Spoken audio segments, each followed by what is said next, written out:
ನಿನ್ನ ಜೊತೆ ನನ್ನ ಕತೆ ನಾಳೆ ಸಂಚಿಕೆಯಲ್ಲಿ ಏನಾಗ್ತಿದೆ ಅಂತ ನೋಡೋಣ. ಸಂಚಿಕೆ ಶುರುವಿನಲ್ಲಿ ಹಾಗೆ ಭೂಮಿ ಮತ್ತೆ ಅಜಿತ ಕೂತ್ಕೊಂಡು ಮಾತಾಡ್ತಾ ಇರ್ತಾರೆ. ಸಾಹೇಬ್ರೆ, ಆ ವಂಶಿ ಬಗ್ಗೆನೇ ಇಲ್ಲಿರೋದನ್ನೆಲ್ಲ ಕಲ್ಪನೆ ಮಾಡ್ಕೊಂಡು ಪ್ರೆಷರ್ ಕುಕ್ಕರ್ ತರ ಪ್ರೆಷರನ್ನು ಹೊಟ್ಟೆ ಒಳಗಡೆ ಚೆನ್ನಾಗಿನೇ ತುಂಬಿಸ್ಕೊಂಡಿದ್ದೀರ ಅಂತ ನನಗೆ ಚೆನ್ನಾಗಿನೇ ಗೊತ್ತು ಸಾಹೇಬ್ರೆ. ಒಂದು ವೇಳೆ ಆಚೆ ಏನಾದ್ರೂ ನೀವು ಹಾಕಿಲ್ಲ ಅಂತಂದರೆ ಅಷ್ಟೇ ಮುಗೀತು ನಿಮ್ಮ ಕತೆ. ಅದು ಹಾಗೆ ಡಬ್ ಅಂತ ಬ್ಲಾಸ್ಟ್ ಆಗಿಬಿಡುತ್ತೆ ಅಂತ ಭೂಮಿ ಹೇಳ್ಬಿಡ್ತಾಳೆ. ಅಲ್ಲ ಸಾಹೇಬ್ರೆ, ಯಾಕೆ ನೀವು ಇಷ್ಟೊಂದು ಜಲಸ್ ಫೀಲ್ ಆಗ್ತಾ ಇದ್ದೀರಾ ಆ ವಂಶಿ ಮೇಲೆ? ಏನಾದ್ರೂ ನಿಮಗೆ ನನ್ನ ಮೇಲೆ ಅಪ್ಪಿತಪ್ಪಿ ಲೈಟಾಗಿ ಲವ್ ಆಗಿಬಿಟ್ಟಿದೆಯಾ ಹೇಗೆ ಹೇಳಿ ಸಾಹೇಬ್ರೆ ಅಂತ ಭೂಮಿ ಕೇಳ್ಬಿಡ್ತಾಳೆ. ಆಗ ಅಜಿತ್ ಭೂಮಿ ಅದು ಅದು ಅಂತ ಹೇಳಕ್ಕಂತ ಬಂದ್ಬಿಡ್ತಾರೆ. ನೋಡಿ ಸಾಹೇಬ್ರೆ, ನಿಮ್ಮ ಮನಸ್ಸಲ್ಲಿರುವ ಮಾತು ನನಗೆ ಕರೆಕ್ಟಾಗಿಯೇ ಅರ್ಥ ಆಯಿತು. ಇಲ್ಲ ಇಲ್ಲ, ಲವ್ ಗಿವ್ ಎಲ್ಲ ಆಗೋಕ್ಕೆ ಸಾಧ್ಯನೇ ಇಲ್ಲ. ಯಾಕಂತಂದ್ರೆ ಕಾಂಟ್ರಾಕ್ಟ್ ಮದುವೆ ಅಲ್ಲ ನಮ್ಮಿಬ್ರದ್ದು.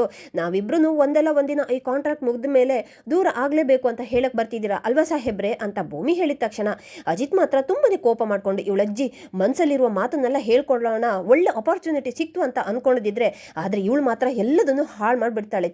ಇವಳಿಗಂತೂ ಬುದ್ಧಿನೇ ಬರಲ್ಲ. ನಾನು ಪ್ರೀತಿ ಅಂತೂ ಇವಳ ಹತ್ರ ನಾನು ಹೇಳ್ಕೊಳ್ಳೋಕ್ಕೇ ಆಗಲ್ಲ ಅಂತ ಅಜಿತ್ ಕೋಪ ಮಾಡ್ಕೊಂಡು ಹಾಗೆ ಮಲ್ಕೊಳ್ಳೋಕ್ಕಂತ ರೆಡಿ ಆಗಿಬಿಡ್ತಾರೆ. ಸಾಹೇಬ್ರೆ, ಹಾಲು ಹಣ್ಣು ಅಂತ ಭೂಮಿ ಕೊಡೋಕೆ ಬಂದಿದ ತಕ್ಷಣ, ನೋಡು ಅದ್ಯಾವುದನ್ನು ನನಗೆ ಬೇಡ, ಅಲ್ಲೇನೆ ಟೇಬಲ್ ಮೇಲಿಟ್ಟು ಬಂದು ತೆಪ್ಪಗೆ ಮಲ್ಕೋ ಅಂತ ಅಜಿತ್ ಹೇಳಿದ ತಕ್ಷಣ ಭೂಮಿನೂ ಆಯ್ತು ಸಾಹೇಬ್ರೆ ಅಂತ ಅದನ್ನೆಲ್ಲ ಅಲ್ಲೇನೆ ಇಟ್ಬಿಟ್ಟು ಹಾಗೆ ಬಂದು ಮಲ್ಕೊಂಡು ಬಿಡ್ತಾಳೆ.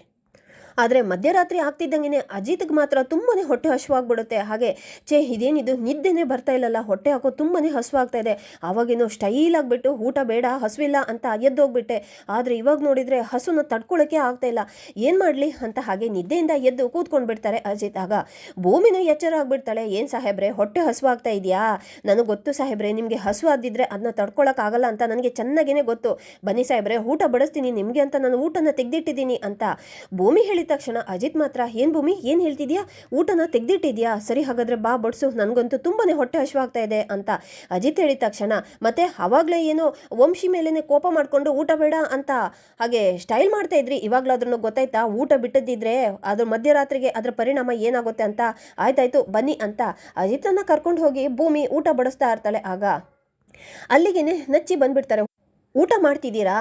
ನಿಮ್ಮನ್ನ ನೋಡ್ಬಿಟ್ಟು ನಾನು ಅನ್ಕೊಂಡೆ ಇವತ್ತು ಊಟ ಬಿಟ್ಬಿಟ್ಟು ಹಾಗೆ ಹಸ್ಕೊಂಡೆ ಮಲ್ಕೊಂಡಿರ್ತೀರೇನೋ ಅಂತ ಅಂದ್ಕೊಂಡಿದ್ದೆ ನಿಮ್ಮಿಬ್ರು ನೋಡಿ ಅಂತ ನಚ್ಚಿ ಹೇಳಿದ ತಕ್ಷಣ, ಏನು ಹೇಳ್ತಿದ್ಯಾ ಇಬ್ರು ಅಂದರೆ ಅಂತ ಹಾಗೆ ಅಜಿತ ಕೇಳ್ತಿರ್ಬೇಕಾದ್ರೆ, ಹೌದು ನೀನು ಮತ್ತೆ ಅತಿಗೆ ನೋಡೋಣ, ಎಷ್ಟೇ ಟೆನ್ಷನ್ ಇದ್ರೂ ಕೂಡ ನೋಡು ಯಾವುದೇ ಕಾರಣಕ್ಕೂ ಊಟ ಬಿಡೋಕ್ಕೇ ಹೋಗ್ಬೇಡ. ಯಾಕಂತಂದರೆ ನೀನು ಊಟ ಮಾಡಿಲ್ಲ ಅಂತ ಅಂದರೆ ಅತಿಗೂ ಕೂಡ ಊಟನೇ ಮಾಡಿಲ್ಲ. ಸರಿ ಇಬ್ರು ಕೂಡ ಊಟ ಮಾಡಿ, ನಾನಂತೂ ಡಿಸ್ಟರ್ಬ್ ಮಾಡಲ್ಲ ಅತಿಗೆ, ಬ್ರೋ ಗುಡ್ ನೈಟ್ ಅಂತ ಹೇಳಿಬಿಟ್ಟು ಅಲ್ಲಿಂದ ನಚ್ಚಿ ಹೋಗಿದ ತಕ್ಷಣ, ಏನು ನಾನು ಊಟ ಮಾಡಿಲ್ಲ ಅಂತ ನೀನು ಕೂಡ ಊಟ ಮಾಡಿಲ್ವಾ?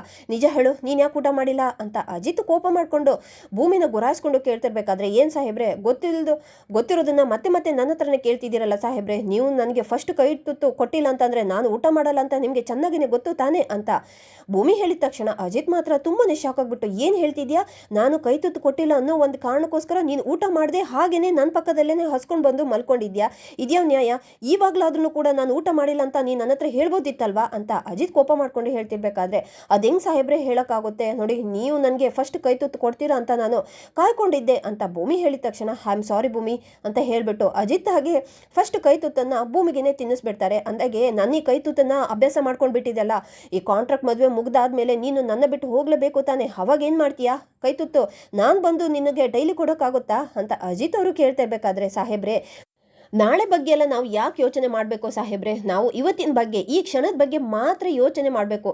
ಈ ಕ್ಷಣ ನಾವು ಖುಷಿಯಾಗಿರ್ಬೇಕು ಅಲ್ವಾ ಸಾಹೇಬ್ರೆ ಅಂತ ಹಾಗೆ ಭೂಮಿ ಹೇಳ್ತಿರ್ಬೇಕಾದ್ರೆ ಅಜಿತ್ ಏನನ್ನು ಮಾತಾಡದೆ ಭೂಮಿಗೆ ಊಟನ ತಿನ್ನಿಸಿ ತಾನೂ ಊಟ ಮಾಡ್ತಾ ಇರ್ತಾರೆ. ಇದನ್ನೆಲ್ಲ ಅಲ್ಲೇನೆ ಸೈಡಲ್ಲಿ ನಿಂತ್ಕೊಂಡು ಸತ್ಯಣ್ಣ ನೋಡಿಕೊಂಡು ತುಂಬಾನೇ ಖುಷಿಯಾಗ್ಬಿಟ್ಟು, ದೋಸ್ತ ವಂಶಿ ಈ ಮನೆಗೇನೆ ಬಂದು ಒಳ್ಳೆ ಕೆಲಸನೇ ಮಾಡಿದ್ಯಾ. ನಾನು ಅಂದ್ಕೊಂಡಿರೋ ಪ್ರಕಾರನೇ ಆದಷ್ಟು ಬೇಗನೆ ಇವರು ತಮ್ಮ ಮನಸ್ಸಲ್ಲಿರುವ ಪ್ರೀತಿನ ಇಬ್ಬರೂ ಕೂಡ ಒಬ್ರು ಹೇಳ್ಕೊಳ್ಳೋದ್ರಲ್ಲಿ ಅನುಮಾನನೇ ಇಲ್ಲ. ಆದಷ್ಟು ಬೇಗನೆ ನನ್ನ ಕನಸನ್ನು ಕೂಡ ಈಡೇರುತ್ತೆ ಅಂತ ಸತ್ಯಣ್ಣ ಮನಸ್ಸಲ್ಲಿ ಮಾತಾಡಿಕೊಂಡು ತುಂಬಾನೇ ಖುಷಿ ಆಗ್ತಾ ಇರ್ತಾರೆ. ಇಲ್ಲಿಗೆ ಈ ಸಂಚಿಕೆ ಮುಕ್ತಾಯವಾಗುತ್ತೆ. Thank you.